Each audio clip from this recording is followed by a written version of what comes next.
बहुत कम ही लोगों को ये बात मालूम है, भारत देश में राम और सीता के वियोग की असली कहानी जो आज हम यहाँ पर प्रेजेंट करने वाले हैं हमारी इस रिपोर्ट में, वो कहानी है राम और सीता के वियोग की, जिसमें एक गर्भवती की श्राप की सच्चाई सामने आई थी।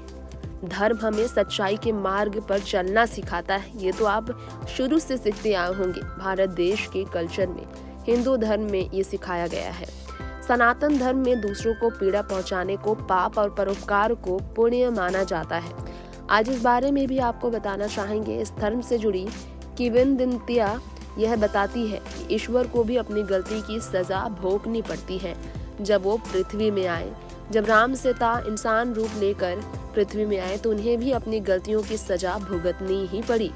वो लोगों को सीख देने के लिए सजा भुगतते नजर आए थे।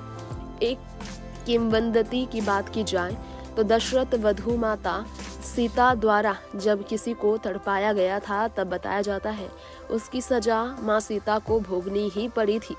ये घटना बहुत कम ही लोगों को मालूम है जो कि गर्भवती से जुड़ी है। जी हाँ, अब सवाल ये है कि एक गर्भवती को माँ सीता कैसे तड़पा सकती है। माँ सीता खुद लक्ष्मी है, माँ काली है, साक्षात ईश्वर का रूप है। अब किसने दिया था माता सीता को श्राप जो गर्भवती थी? सारे सवालों का जवाब आज हम आपको देंगे। माँ सीता को उस श्राप से सजा मिली और फिर राम से उन्हें वियोग झेलना पड़ा। जी हाँ, सीता मिथिला नरेश जनक की पुत्री थी। एक दिन उद्यान में खेलने गई हुई कन्या सीता को एक नर व मादा तोते का जोड़ा दिखाई पड़ा था। ये बताया जाता है कि वो दोनों आपस में बात कर रहे थे।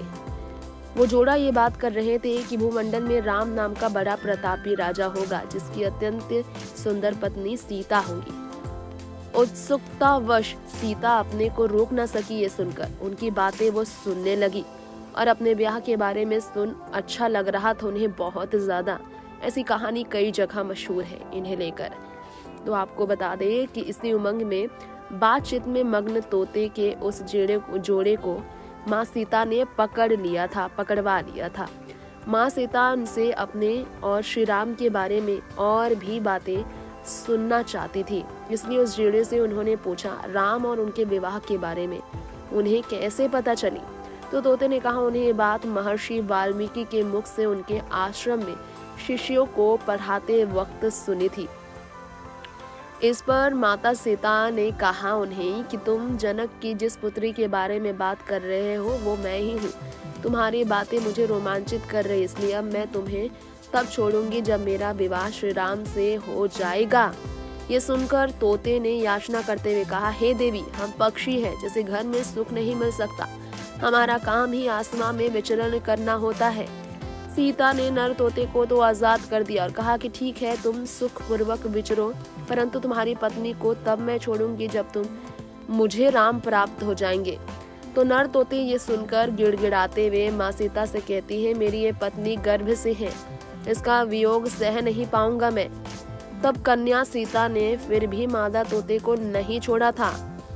इसी क्रोध में आकर तोते ने सीता को श्राप दे दिया था। ये कहा जाता है कि जैसे तू मेरी गर्भावस्था में मेरे पति से मुझे दूर कर रही है, इसी प्रकार तुझे भी अपनी गर्भावस्था में अपने राम का वियोग सहना पड़ेगा। ये कहा था मादा तोते ने गुस्से में आकर श्राप देकर माता सीता को। कहते हैं कि मादा तोते ने प्राण त्याग दिया था तब। यही कहकर कुछ समय बाद वियोग में व्यथित नर तोते ने अपने प्राण खुद त्याग दिए थे। इसी श्राप के कारण माता सीता को किसी न किसी कहानी के माध्यम से श्री राम से उन्हें दूर होना पड़ा था और वह वन में भेजा गया उन्हें गर्भावस्था में माँ कैकेयी के द्वारा। तो ये कहानी कुछ इस तरह से पेश की गई। नेक्स्ट 9 न्यूज़ से तृप्ति की रिपोर्ट।